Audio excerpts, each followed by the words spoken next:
a enseñarle hoy uno de los ejercicios de la fe más poderosos que existen. Y vamos a ir al libro de Marcos. Vamos a ir al libro de Marcos. Vean, Marcos capítulo número 4. Y ahí en Marcos capítulo 4 vamos a estar aprendiendo todo lo que el Señor ha puesto en mi corazón, que por su gracia y nada más que por su gracia es que podemos enseñar estas cosas. Y yo estoy animadísimo con este tema. ¿Cómo se llama el tema para los que toman notas? Fe aplicada. Es salir de la teoría para ir a la fe aplicada. Me da risa, no dije esto, pero me viene un pensamiento ahorita. Resulta que nos dan una asignación en el tiempo de la universidad y teníamos que ir ¿cómo se llama el instituto en Cartago? El Cobao, el técnico Cobao. Entonces nos piden a los estudiantes de la universidad ir allá a hacer un trabajo, porque solo ahí en ese colegio tenían un aparato que teníamos que analizarlo. Entonces nos fuimos, varios, como 6, porque eran diferentes asignaciones. Nos fuimos, llegamos, nos presentamos como estudiantes de la Universidad de Costa Rica, de la Facultad de Ingeniería Química. Entonces yo llego ahí, ya casi graduándome de ingeniero químico, y resulta que estamos haciendo un análisis termodinámico de una turbina. Y entonces el asunto es que nos meten en una sala y yo me tropiezo con algo y digo, ¿y este chunche quién lo puso aquí? Ese chunche era una turbina. O sea, yo sabía todo en la teoría de la turbina, por dónde fluía, por dónde entraba, por dónde aquí, que el golpe de ariete y no sé qué mil cosas, y los cambios de temperatura y toda la cosa. Yo eso lo sabía, pero nunca me había tropezado con una, hasta ese día. Y yo dije, qué increíble, ¿verdad? Nos tienen bien formados en la teoría, pero en la parte práctica somos unos ignorantes. Bueno, igual pasa también, y muy especialmente pasa, yo lo veo en la iglesia. Podemos hablar de fe y fe y fe y fe y fe, pero nunca te la has encontrado. Nunca estás topado de verdad con la fe, porque sabemos teoría, mucha sobre fe. Yo le digo, dígame un versículo de fe. Segunda de Corintios capítulo 4 versículo 13. No, dígame otro que no sepa mucha gente. Romanos capítulo 10 versículo 17. No, dígame otro así que no sea tan conocido. Marcos capítulo 9 versículo 23. No, dígame uno así bien práctico, bien dinámico. Vamos a ver. Marcos capítulo 11 versículo 22. No, dígame uno así, pero tremendo. Uno que usted diga, wow, revoluciona todo. Santiago capítulo 1 versículo 6. Todos son de fe. Pero se lo sabe, pero los vive, los practica. Entonces quiero pasar a eso, fe aplicada. ¿Cómo se llama el tema?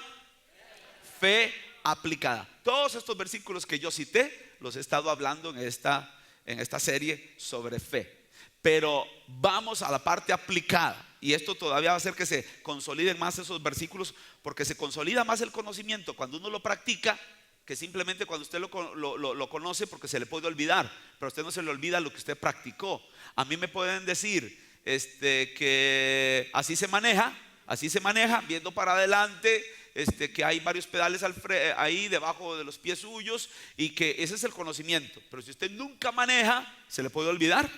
En cambio, si usted manejó, puede olvidar la teoría, pero ya la práctica usted la conoce y lo hace automáticamente. Entonces, que tiene que ser así. Tenemos que ir a la fe aplicada. A ver, ¿cómo se llama el tema de hoy? Fe aplicada. Marcos capítulo 4 versículo 23 hasta el versículo 29 dice, decía, es Jesús hablando, no cualquiera. ¿Quién era? Jesús hablando. Decía además, así es el reino de Dios. Ojo con esto. Así es el reino de Dios.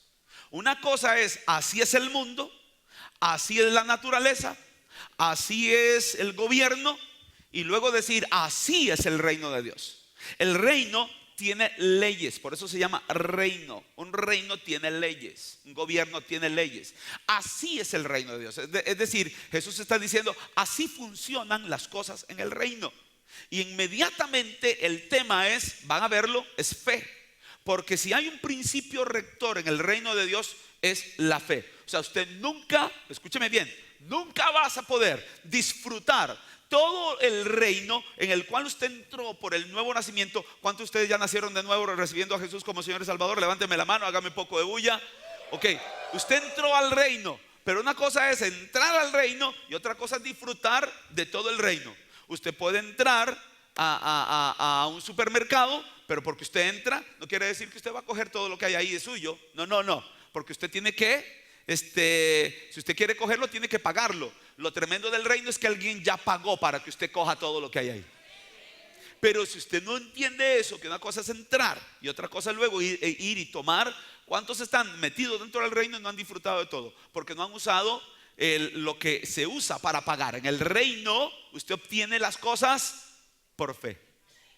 Y si usted no tiene una buena billetera de fe, usted no va a usar nada. ¿Alguien me está siguiendo? Si me agarran la ilustración. Ahora, usted puede ir al banco y sacar un poco de fe. Entonces la Biblia dice: tened la fe de Dios. ¿De dónde sacamos fe? De mí mismo. Yo no manufacturo fe, yo soy un consumidor de fe. La fe la tiene Dios. Nuestro Dios es un Dios de fe. Y entonces la fe es la que yo tomo, la de Dios. Y con una buena billetera llena de fe, usted el reino lo disfruta. Entonces lo que yo anhelo y quiero es que usted comience a moverse en esa fe que está dispuesta para nosotros. Usted nunca va a ir. ¿A alguien le ha pasado que va con la tarjeta de crédito y no hay nada en la tarjeta de crédito? ¿Le ha pasado? Sí, ya veo que a algunos le pasó. Bueno, el asunto es que a usted en el reino eso nunca le va a pasar, porque Dios siempre tiene bastante en ese cajero para usted. O sea, nunca se le va a quedar la tarjeta vacía, a menos que usted no la llene con fe. Ahí sí, no es ni que se le vació, es que usted no la tenía llena.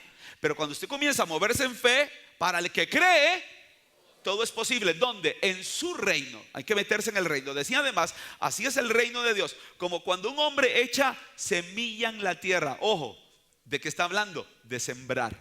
Como cuando un hombre echa semilla en la tierra. Si hay un acto de fe aplicada extraordinario, es sembrar. Y entonces yo me voy a ir por esta línea, pero en cualquier otra se puede aplicar.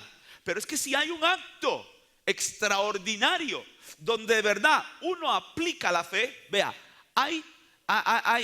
y agarro porque precisamente este mismo es una demostración de gente que hasta argumenta bíblicamente. Ahora voy a argumentar también bíblicamente, pero con versículos claros del Nuevo Testamento, de cómo hay gente que argumenta de que no hay que dar al diezmo, o que no hay que ofrendar, y comienzan a argumentar de que esos son asuntos de ley. Pero el fondo no es teológico, el fondo es avaricia en el corazón.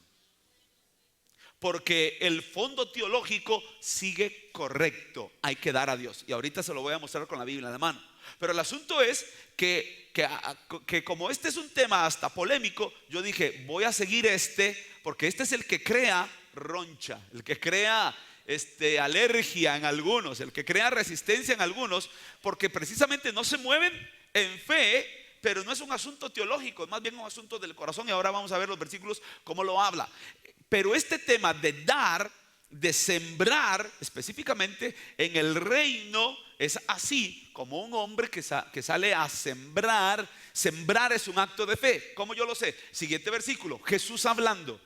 Dice el versículo 27: y duerme y se levanta de noche y de día, y la semilla brota y crece sin que él sepa cómo. Es decir, ese acto de sembrar es un acto de ¿qué? De fe. Ahora, noten la fe en acción. Recuerde que nosotros hemos enseñado que la fe, para recordar, que la fe tiene dos fundamentos. Por un lado, la autoridad de Dios, y por el otro lado, la reputación de Dios. Y que si usted no reconoce o vota o anula este fundamento, usted jamás tendrá una fe que mueve montañas. Esa fe para el cual el que crea todo es posible, no la podrá desarrollar.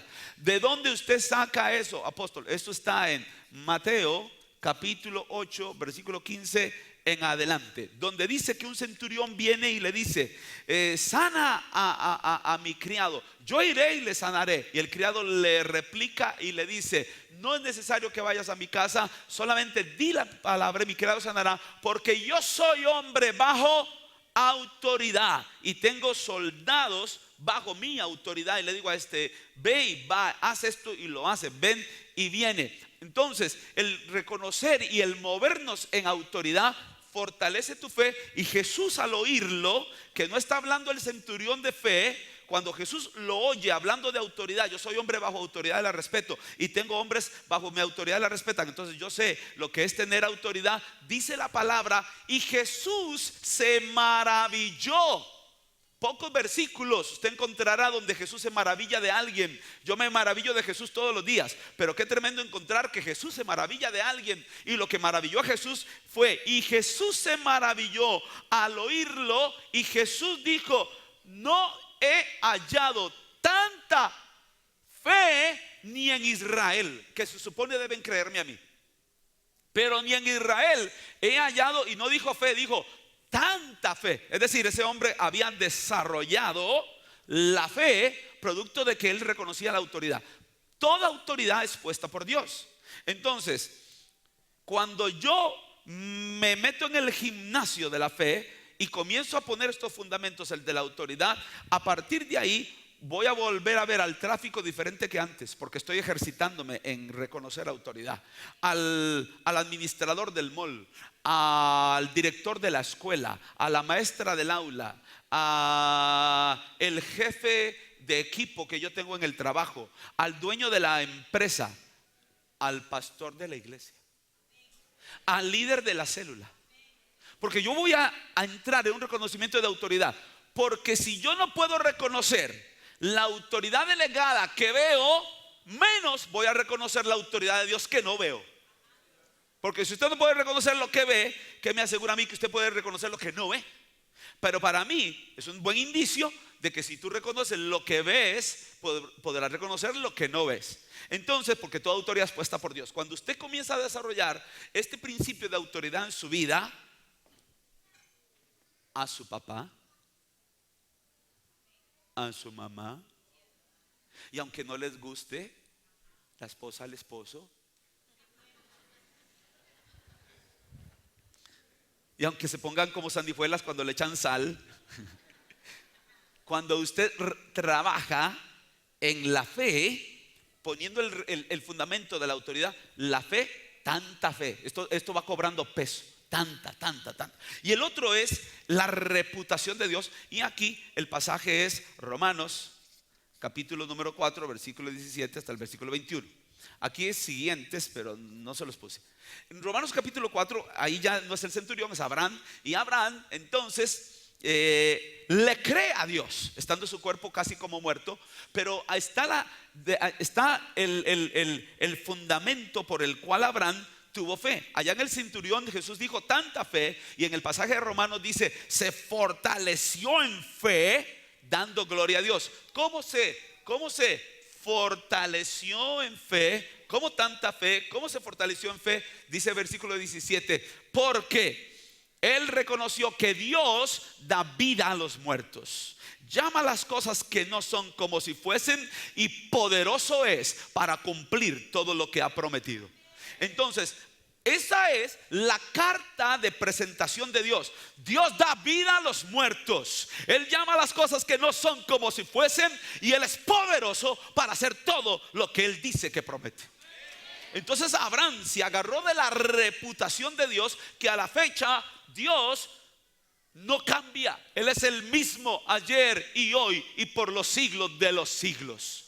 Y basado en este Dios que yo tengo, que nunca miente, que es justo siempre, y que las palabras que salen de su boca son veraces, Abraham se agarra y se fortaleció en fe, y fue declarado el padre de multitudes. Y entonces empieza desde sus lomos una nación. Y empezó una nueva historia y el cumplimiento de una promesa de serás bendición para todas las familias de la tierra. Todo porque se fortaleció basándose en dónde, en la reputación de nuestro Dios. Yo solo pensar que mi Dios es el que hizo los cielos y la tierra, entonces para Él no hay nada difícil y para Él no hay nada imposible. Y Abraham se agarra de ahí, de que él llama las cosas que no son como si fuesen. Probablemente Abraham estaba pensando en la creación. Lo que no existía vino a existir por la palabra de su boca. Y sean los cielos, y sea la tierra, sea la luz, y sea esto, y sea lo otro. Entonces Abraham dice: wow, este es mi Dios todopoderoso, ¿cómo no tener fe? Y se fortaleció en fe, basado en ¿dónde?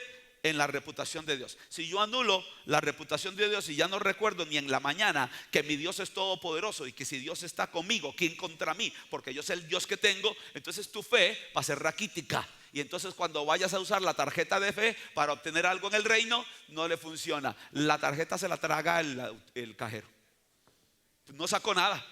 En cambio, cuando usted opera en fe, para el que cree, ahí sí saca. Para el que cree, ahí sí saca. Para el que cree, todo le es posible. Entonces está hablando de fe Jesús, porque dice: duerme. Si algo yo sé, porque recuerden que yo les enseñé esto, un pequeño repaso. Recuerden: ley, gracia. En la ley trabajo yo por obras. En la gracia descanso yo por la fe. Porque en la gracia es fe. Por gracia sois salvos por medio de la fe. Pero antes, el que haga esto y esto y esto, vivirá. Obras. Era ley. Ahora, cuando usted descansa de sus obras, porque ya no está en la ley y quiere disfrutar la gracia, cuando usted ya el viernes termina de trabajar, ¿qué hace? Descansa. Exactamente, pasamos de las obras a la fe. Y en la fe usted no trabaja, en la fe Dios trabaja. Y en el Antiguo Testamento allá somos de eso. Cuando llega Dios y le dice al ejército de Ezequías: esta batalla no es de vosotros, esta batalla es mía. Y entonces Dios pelea por nosotros. Él pelea. No es con tu fuerza, ni con tu brazo, ni con tu ejército de habilidades, sino con mi Santo Espíritu, ha dicho el Señor. Entonces, en la fe, el que trabaja, ¿quién es? Dios. En la ley, todo es limitado, porque depende de mí. Pero en la gracia, al que cree, todo le es posible, porque depende de Dios. Cuando dependa de ti, estás limitado. Pero cuando dependo de Dios, estoy sin límites, porque para Él no hay nada imposible. Entonces vean qué tremendo.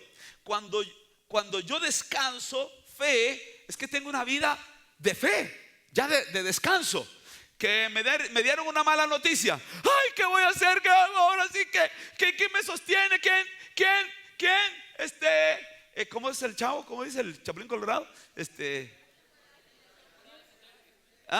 me podrá defender? Y usted ni duerme. ¿A cuánto les ha pasado que ni duermen? Porque los acongoja la presión, sudan frío y dan vueltas en la cama, y vueltas y vueltas y vueltas. Se quitan la cobija porque están sudando. ¿Le ha pasado eso a alguien alguna vez? Eres tú el que estás trabajando. Pero en fe, como dice el Salmo 4, en paz me acostaré y asimismo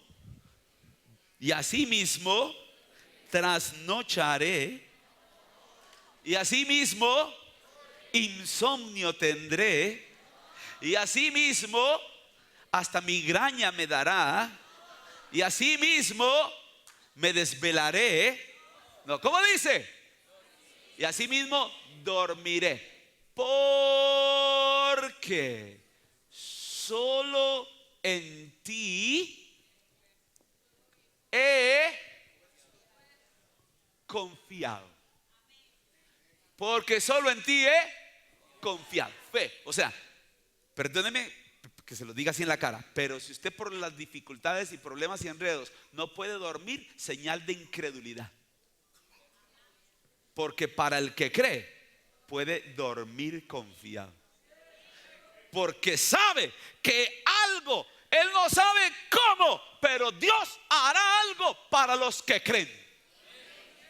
Alguien que diga amén. O yo que dije que no sabe cómo, yo no sé ni cómo, pero Dios hará. Precisamente este es el acto de fe. Dice el versículo 27, dice, Él vino y sembró. Vino y sembró. Y luego el 27, y duerme y se levanta. No dice, y se trasnochó y ni se pudo levantar. No, no, duerme y se levanta de noche y de día. Es decir, no importa cuántas veces tenga que ir y dormir, porque la cosa no llega todavía, pero Él sabe que viene porque viene, porque viene. Entonces no importa cuántas noches, no importa cuántos días, Él duerme y se levanta. Y la semilla brota y crece sin que Él sepa cómo. Pero a Él no le importa el cómo, porque Él no está caminando por mente, Él está caminando por fe. Y sabe que esa semilla brota porque brota por la reputación de Dios, por el poder de Dios, porque Él le cree a Dios. Entonces vean qué tremendo. Fe aplicada es sembrar. ¿Me están oyendo? Cuando yo siembro, estoy aplicando fe.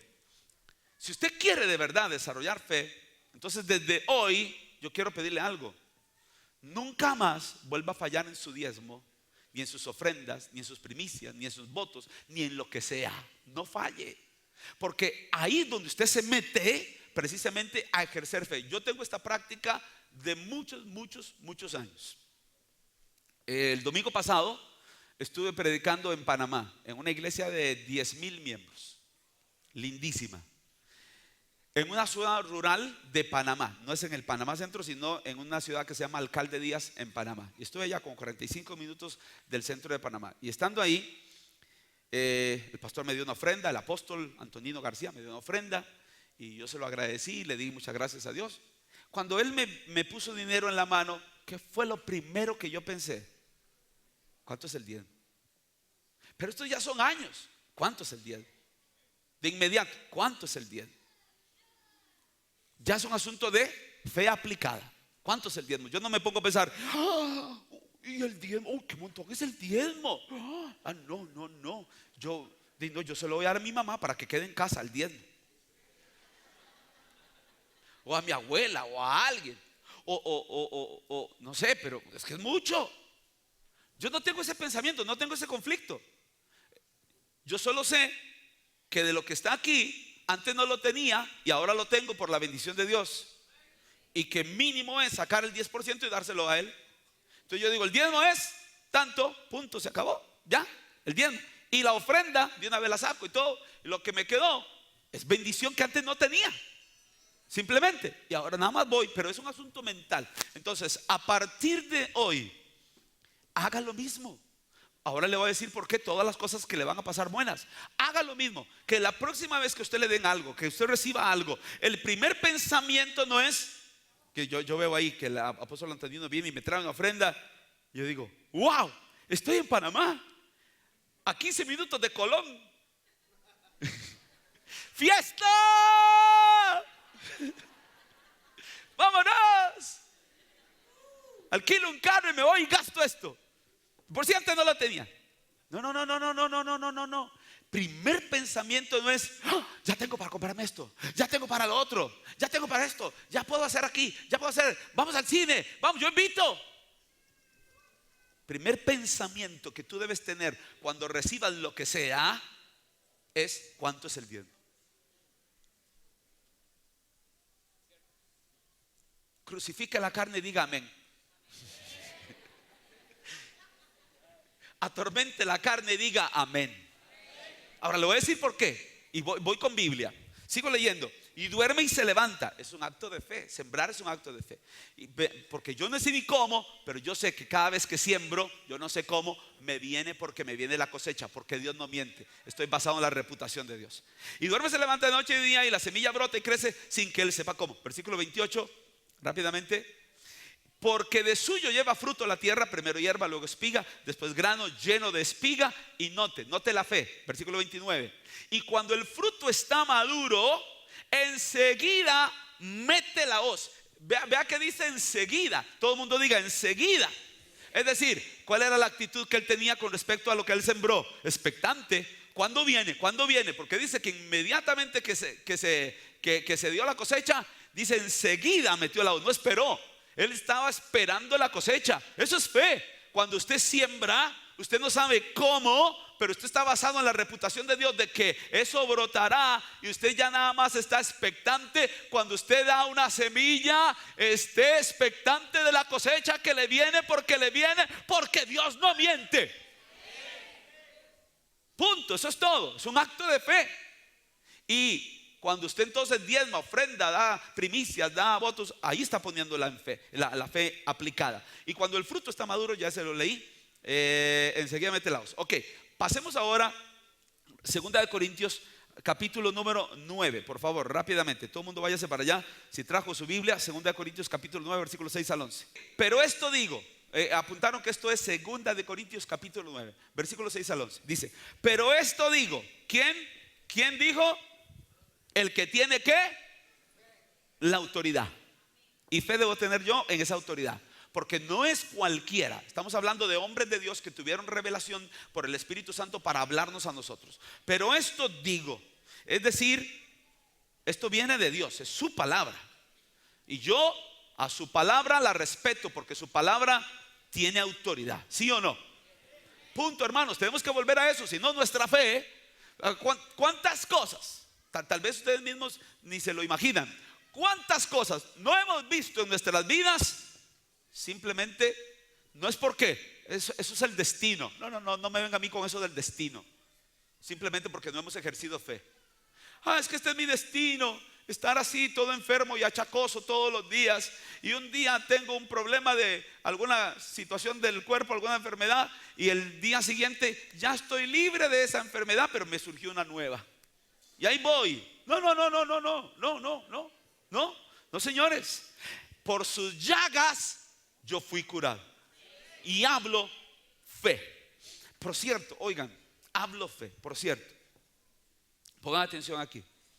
Hoy en la mañana, eran las 5 de la mañana, y lo supe porque el reloj está al frente mío, hacia adelante, en letras rojas. Ahí veo el reloj y vi que me desperté, eran las 5 de la mañana. Y últimamente el Señor me ha estado dando unas experiencias, un tiempo muy rico con Él. Y hoy en la mañana me pasó. Primero tuve un sueño y el sueño me despertó. Y ahí fue donde vi que eran las 5 de la mañana. En el sueño veo un político y sé que el Señor me estaba hablando con eso de por qué vi un político. Porque yo creo que la iglesia, como nunca antes, va a meterse más en política para el bien del reino de Dios. Cuando el justo gobierna, el pueblo se alegra. Así que entonces tenemos que estar metidos ahí y apoyemos todo esto. Ok. Y el sueño fue con un político conocido que está en campaña. Pero me vi en un hospital. Y estando en el hospital, me presenta a su hijo mudo. Yo sé que este político no tiene un hijo mudo. De hecho, ya no tiene hijos pequeños, son gente ya mayor. Y entonces yo veo al niñito mudo. Y el Señor me pone a orar por el niño mudo en el sueño para que hable. Entonces yo le hago caso al Señor. Entonces me acerco a la cama en el hospital donde está el niño mudo y voy a hablar. Pero cuando yo voy a orar por él, el mudo soy yo. No puedo hablar. Yo digo, ¿qué? Pero no es porque soy mudo, porque tengo algún problema en mis cuerdas vocales. El niño mudo es mudo porque tiene problemas de índole física. Pero cuando yo voy a hablar, descubro que estoy mudo, pero mis problemas no eran de índole físico, eran de índole espiritual. ¿Qué era? Temores. Entonces entré como en un temor de declarar la palabra y decirle al mudo, habla en el nombre de Jesús.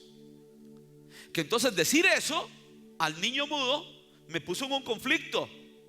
Porque para decir eso hay que tener ¿qué? Fe. Entonces yo dije, no dije. Tenía que decirle al niño mudo, tenía que decirle ¿qué? Habla. Entonces, Dios, que es tan grande y misericordioso, ¿cuántos saben que Dios es así? Me llena y siento la unción y siento el poder de Dios. Y ahí donde lo siento, en la cama, en ese hospital, ahora vuelvo a ver al niño y le digo, el primero que dejó de ser mudo fui yo. Habla. Y el niño habló. Pero para que el niño hablara, tuve que hablar yo primero. Para que pasen cosas tremendas, tienes que hablar tú primero. Y cuando ahí hablé la palabra de fe, entonces el niño habló. Y era tan tremendo el mover que en el sueño tenía que me despertó. Y me desperté, inmediatamente hablé. Y dije: el edificio, el terreno. Y comencé a hablar. Porque si usted no habla, no pasan las cosas. Entonces, deja tu mudez espiritual y comienza a hablar. Y practica 2 Corintios 4:13. Creí, por lo cual hablé. ¿Cuántas cosas no han pasado en tu vida, en tu negocio, en tu trabajo? Porque no hablas las palabras correctas, no hablas la palabra de fe. Más bien estás hablando palabras de incredulidad. Y eso es lo que está pasando. Estás hablando: esta empresa está muy dura. No, los empleados no funcionan. No, de aquí este negocio no se me va a cerrar. No me van a aumentar, más bien me van a echar. Cada día me siento más deprimido. Cada día me siento más angustiado. Cada día me siento más solo. Conforme a las palabras de tu boca, que tú crees, así será. Que estás hablando, comienza a hablar palabras de fe, pero háblalas. Lo que quiero animarle es que lo que el Señor me hablaba hoy era que sí sabemos mucha palabra, pero no la hablamos. Es fe aplicada. Habla la palabra. Y uno de los principios de fe aplicada es: háblala, dila. Se me venden estas cosas en el nombre de Jesús. Y tal vez estaban ahí que no se movían. Tengo casa y ya ni puede alquilar. Y usted diciendo: tengo casa. La fe llama lo que no es como si fuese. Tengo mi carro. Háblalo. Pero ¿sabe qué? Tenemos mudez espiritual porque no nos atrevemos a hablar.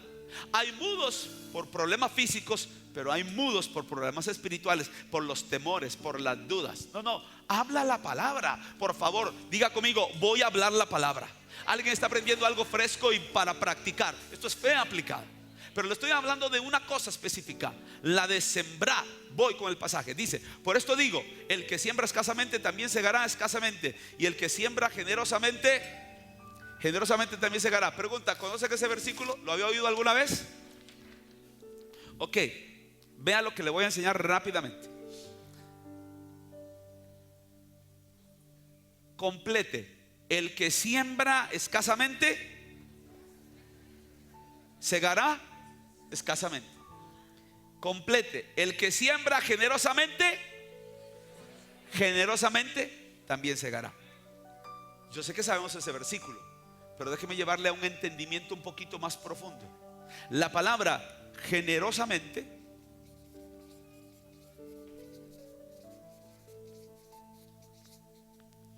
esta palabra, traducida del griego literal, esta palabra del griego literal, esta palabra literal significa o es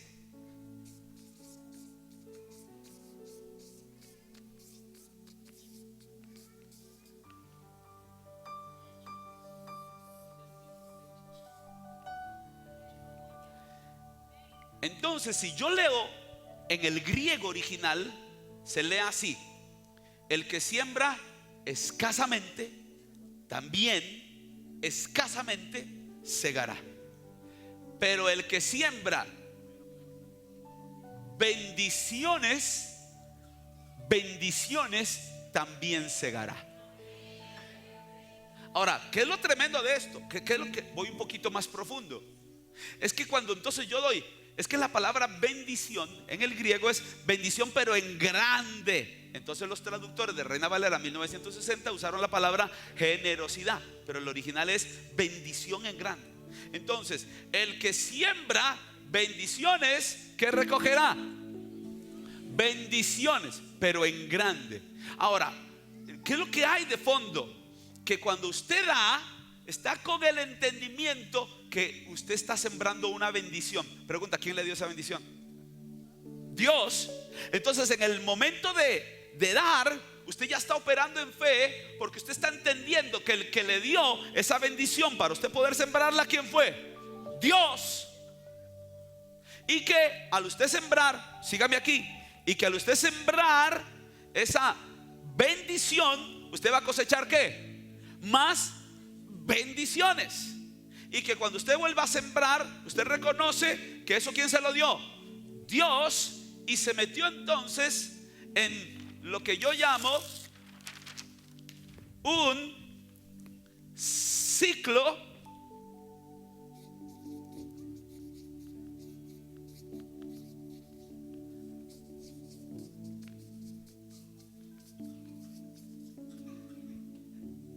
de Dios. Recibí bendición, que siembro bendición para recoger bendición, entendiendo que Dios es el que me abre las puertas para esa bendición, porque es la ley de Él de siembra y cosecha. Y con esa bendición vuelvo a dar bendición, y entonces desato ¿qué? Bendición. Pero si usted recibe bendición y no practica sembrar, usted lo que hizo fue entonces detener el ciclo de la bendición. Porque para que este ciclo de bendición funcione es que reconozco que Dios es el que me da la bendición, para yo sembrar esa bendición, para luego tener una cosecha de bendición. Pero si yo no siembro, estoy entonces cerrando el ciclo de la bendición, y me quedé con la bendición, y esa bendición con la que yo me quedé, le va a pasar algo a esa bendición, se va a acabar porque usted se la come. Pero no sembró, usted no va a recoger absolutamente nada. Entonces es un acto de fe. Para hacer esto, yo tengo que tener fe en Dios. Por eso sembrar es fe aplicada. Yo quiero pedirle algo. A partir de hoy, por tu propio bien, vea cómo lo dice la Biblia, mejor. Dice, cada uno, ojo con eso, cada uno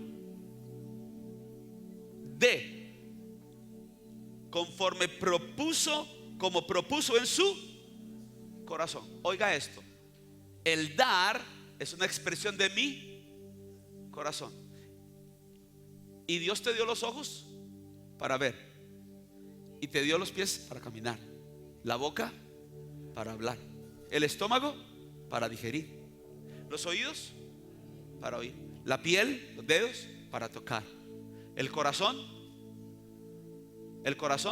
para creer. Romanos 9:8. Con el corazón se cree. 10:8. Con el corazón se cree. Entonces, cuando dice ahí, cada uno de como propuso en su corazón, ¿qué se hace con el corazón? Se cree. Y cada uno de, entonces, como propuso en su corazón, ¿de dónde viene el dar?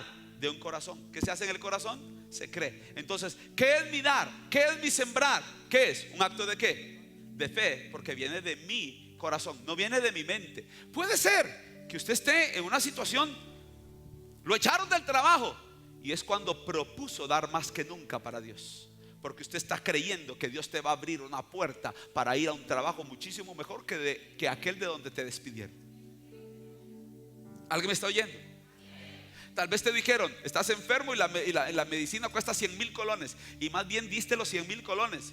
Y es una locura, en la mente es una locura, pero en la fe estás procediendo con el corazón, porque estás creyendo por una sanidad del mismo trono de Dios, para el cual nada hay imposible. Pero por el dar te estás entrenando en fe. ¿Cuántos de nosotros tenemos una fe débil porque no le hemos hecho caso a Dios de dar, porque no le hemos reconocido en toda su reputación, y entonces no nos hemos metido a fortalecer nuestra fe, porque no estamos en el gimnasio de la fe? Si en algo yo estoy claro es dando. Ahora, por favor, no estoy hablando solamente de dar dinero. No. La Biblia dice en 1 Pedro capítulo 4 versículo 10 que todos los que hemos recibido algún don de parte de Dios, ministrémoslo a los demás conforme a la gracia que nos fue dada. Es decir, si usted tiene el don de hablar, délo. habla palabras buenas para los demás. Si usted tiene el don de servir, sirva como nunca antes. Eso es dar. Cuando usted tiene el don de la sabiduría, da consejos de sabiduría, porque no es solo para usted, dala a los demás. Si usted tiene el don de liderazgo, métase a liderar para que ese don usted lo dé a los demás. Es que todo lo que Dios hizo, lo hizo para dar. Y cuánto más nosotros, que somos la corona de la creación. Y no solamente es dar plata, es también dar ánimo, es también dar un consejo, es también dar un abrazo. Usted ni siquiera da una sonrisa. ¿Aló? Uno lo ve y dice: ¿por qué está bravo? ¿Qué le pasó? ¿Qué es? Se acaba de majar el dedo gordo. ¿Qué? Porque lo veo con esa cara de vaca desbarrancada. Por favor. No, no, no. Dios nos llamó a dar. Dígale que está al lado suyo: Dios nos llamó a dar. Entonces vamos a dar, y es un acto de fe. El que da se está metiendo en el gimnasio de la fe. Pero a partir de hoy, vea como dice ahí: cada uno dé como propuso en su corazón. Es decir, es una decisión mía. Dios no te obliga. En la gracia Dios no te obliga. Él quiere ver cómo operas en la nueva naturaleza. Por eso dice como propuso en su corazón, porque tu corazón de carne, de piedra, fue cambiado ahora por un nuevo corazón, para que ahora usted proceda con el corazón. Y con el corazón se cree. Y entonces cuando usted da, usted está diciendo: wow, Señor, reconozco el cambio que tú hiciste en mi vida. Reconozco que ahora tengo una nueva naturaleza. El dar es un reflejo de tu nueva naturaleza. Cuando tú no das, no reflejas tu nueva naturaleza, no reflejas la victoria del sacrificio de Jesús en la cruz, que por esa obra usted fue cambiado de naturaleza. Ahora usted es participante de la naturaleza divina, y la naturaleza divina de Dios es dar. De tal manera amó Dios al mundo que dio a su Hijo, para que todo aquel que en él crea no se pierda, mas tenga vida eterna. Si algo Dios hace es amar, y el amor se refleja dando. De tal manera amó Dios al mundo que dio. Cuando yo doy, estoy manifestando la naturaleza divina. Cuando yo cierro mi mano y no doy, estoy manifestando mi antigua creación. Por eso yo insisto que no es un asunto teológico. Los que dicen: es que el diezmo de la ley. Señores, el próximo domingo, con Biblia en mano, y desde ya le digo el pasaje, porque es Biblia en mano, es un asunto más de egoísmo y avaricia que teológico. Porque teológicamente yo le voy a enseñar el próximo domingo 1 Corintios, el pasaje que estoy hoy es 2 de Corintios. 1 Corintios capítulo 9, del versículo 3 al 13, solo con esos 10 versículos, yo le voy a demostrar cómo todavía el principio del diezmo sigue en la gracia, porque no son principios dispensacionales, son principios de Dios establecidos por Él antes de la ley y después de la ley. Pero muchos que discuten eso, es asunto más bien de avaricia en su corazón, sin pensar más bien en mostrar la nueva naturaleza. Porque qué problema hay en dar y abundantemente, cuando tengo una promesa de que Dios me regresa una cosecha abundantemente.